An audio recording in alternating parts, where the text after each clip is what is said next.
Warning: contains adult content including harsh language, violence, and sexual themes, and may not be suitable for people under age 17. He said shakily. I was right. What? Said Nathaniel, confused. You're an angel. You already guessed that? This was not the reaction he had been expecting. At first, yes. But then we started hanging out and I stopped suspecting you. He looked away. This makes things more complicated. Why? Nathaniel asked. Damien didn't answer as he stood up from the couch as well. A second later, his body was engulfed in flames. Nathaniel jumped back with a loud cry of horror. When the fire went down, Damien had acquired short black horns, a forked black tail, jet black leathery wings, and his skin had turned even paler. His fingernails had grown a little longer and much more sharp. Even the whites of his eyes had turned black, the red iris glowing malevolently. However, his wicked eyes were showing the utmost sadness. Nathaniel was more startled than he'd ever been in his entire existence. "You're a demon?" Not just a demon, said Damien sadly. I'm the son of Lucifer. Nathaniel swayed on the spot and almost fell backward, but Damien rushed forward and caught him. He croaked. I suspected you too, but I never dreamed you were his son. Blood-red tears started falling down Damien's cheeks. I know, he said. This is really bad. It's worse than you think, said Nathaniel dismally. I'm the son of God. Damien almost dropped him, but quickly forced himself and Nathaniel back onto the couch. This can't be happening, he said, sounding like he was starting to panic. I was sent down here because my father thought Lucifer was up to something, said Nathaniel weakly. I was sent down here because he is, Damien gasped. I'm supposed to begin the apocalypse. They were silent, save for Damien's attempt to control his sobs. Now I understand everything you told me about Satan, said Nathaniel gravely. But honestly, if I had known for sure you were a demon earlier, I may have killed you. As I you, said Damien, staring angrily at his own hands. He suddenly stood back up and roared with rage, shooting a ball of fire at his bookcase, which burst into flames. I hate this! I hate being his son! Nathaniel watched him, terrified at the outburst. He threw another fireball at a painting of a pentagram hanging on one of the walls. I hate being his son! I hate being forced to do his dirty work! Damien tore off the pentagram on his collar and chucked it into the fire. I never wanted this! I shouldn't have even been born! The fire soon was spreading along the walls of the living room, and Nathaniel jumped up, throwing out his hands and casting forward a strong, cold wind that distinguished the angry flames. He then ran up to Damien and grasped his hands. I already told you there's a reason you were born, he exclaimed. What do you think that reason is? What do you want, Damien? Don't listen to your... He stopped himself, then gave a great cry of anger. Don't listen to your fucking father! Damien was so shocked he stopped crying immediately. The fact that Nathaniel had willingly uttered a swear seemed to calm him down a bit. What I want is, he said slowly, I want to leave hell forever, never go back, never see my father ever again. Then that's what's going to happen, said Nathaniel firmly. And how do you suppose to accomplish that, huh? Said Damien angrily. It's not like I can relocate and change my identity. No, but you can refuse to start the apocalypse and come back home with me, said Nathaniel. Oh yeah, like God would allow the son of Lucifer into heaven. You'd be surprised, he said encouragingly. I don't know what Lucifer told you about him, but my father is much more merciful and understanding. He knows if you're being deceitful, and when you tell him that you don't want to be in hell anymore, he'll let you stay. But the other angels won't accept me, Damien argued. Well, they'll have to, won't they? Nathaniel smiled. God's word is law, after all. Damien looked over to the drawing they had done together, which was singed slightly from the fire. I want to accept the white eye on my side of the yin-yang, he whispered. Then he turned back to Nathaniel. That vial needs to be safely and carefully destroyed. Nathaniel furrowed his brow. What is it? He asked slowly, unsure if he actually wanted to know. Damien took a deep breath. It's a cross, he replied, between Ebola and smallpox. Nathaniel went white with fear. It's called Ebola pox. Many humans have discussed it in biowarfare, but it was never actually achieved. However, my father ensured its development in the underworld. Oh my lord, Nathaniel breathed. That would kill every living being on the planet. But I thought you said it was going to be an apocalypse. The spread of the virus is the beginning, Damien explained. He gently stretched his wings briefly and sighed. As soon as a majority of the population is infected, the storm begins. We decided to start in San Francisco because there's a lot of people and it's a big tourist attraction. Dad thinks he can get away with it by beginning infecting the entire world. That way, it would just look like a pandemic and nothing to do with hell. But as the humans are sick and dying, the end of the world has a 100% success rate. The whole apocalypse thing is just the fun part. I'm pretty much shouting out, "Hey world, I did this to you! Fuck you, God!" How do we destroy it? Asked Nathaniel quickly. I don't know, but my dad cannot find out, or we'll kiss the world goodbye. Nathaniel was silent for some time, and then said, When are you supposed to release the virus? Close to a month when I have to join my father in the celebration. He said that last word with disgust and fury. We can get my father's help, said Nathaniel. He's the only one who'll know what to do. He's seen every pandemic known to man, so I'm sure he'll find a way to either destroy it or quarantine it. Better luck to quarantine it, said Damien. Who knows what may happen if we fail to destroy it? Nathaniel frowned and then took his hand and pulled him to sit on the couch with him. He snuggled Damien nervously, but then Damien grabbed Nathaniel and forced him to straddle him.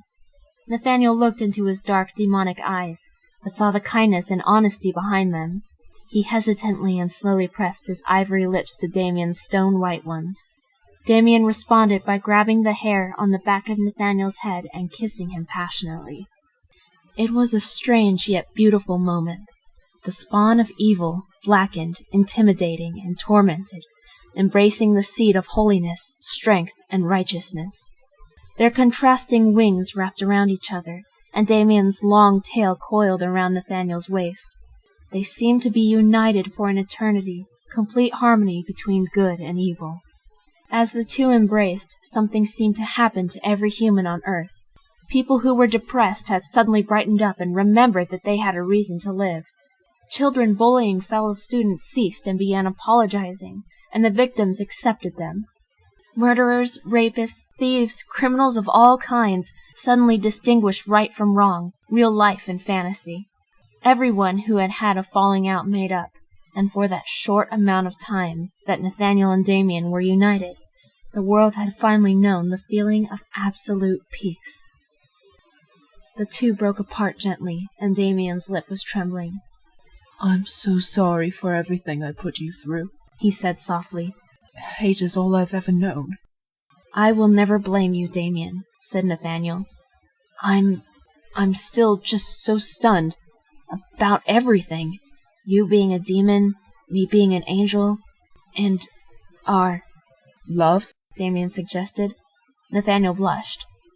I was going to say relations, he said, and Damien blushed too, looking away quickly. He should have known it wouldn't be that easy.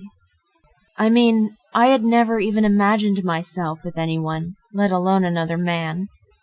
But you don't regret it, right? Asked Damien quietly. No, said Nathaniel reassuringly. That's why I didn't run away. That's why I shared my secret with you. And why I just want to keep kissing you. Damien smiled weakly, then laid eyes on the silver cross hanging from Nathaniel's neck. Are you sure God will accept me? He asked quietly. Of course, Nathaniel replied comfortingly. He accepts anyone who wants to be honest and good.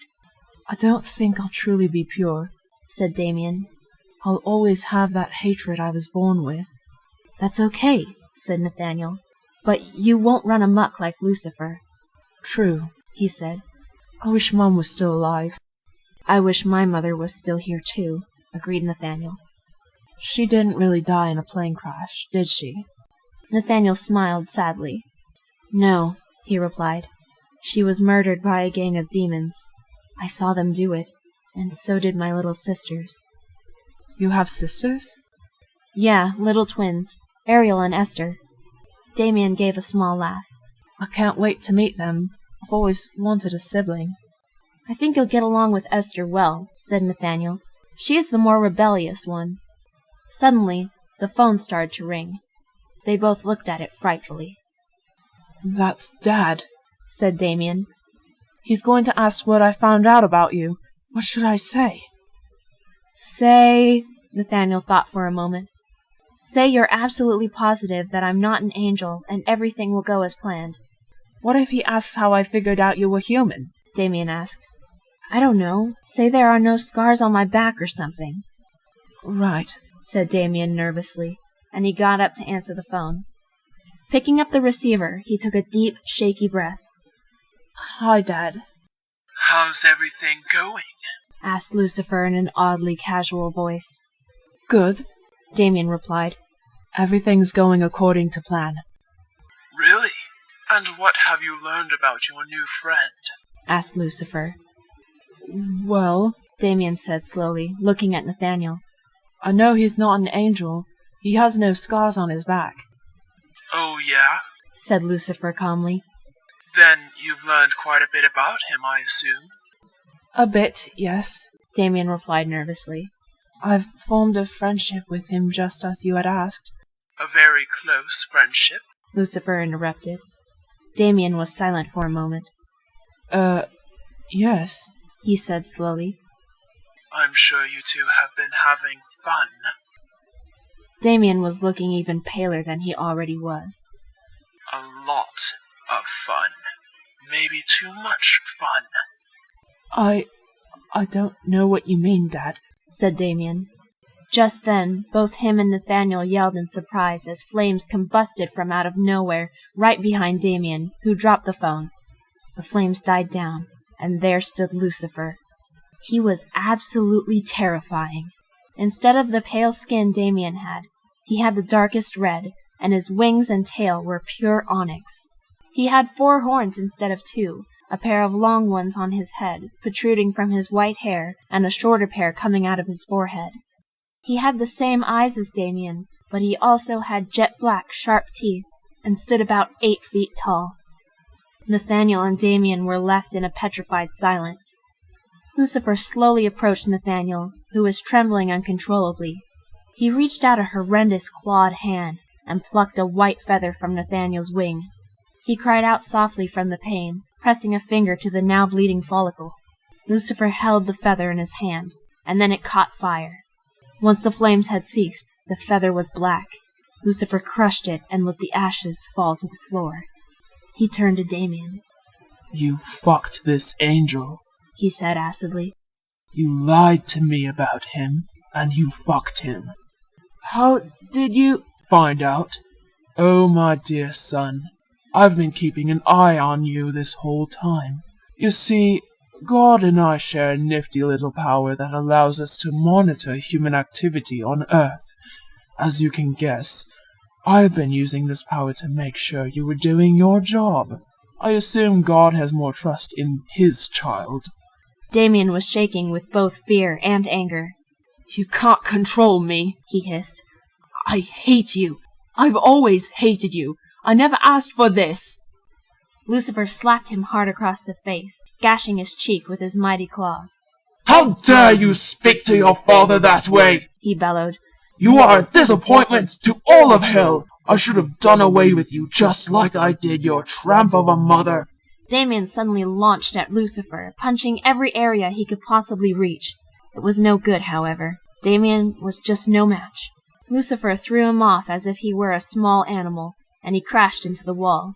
Nathaniel hopped up and ran to him to make sure he was okay. Damien weakly opened his eyes, glaring at his father.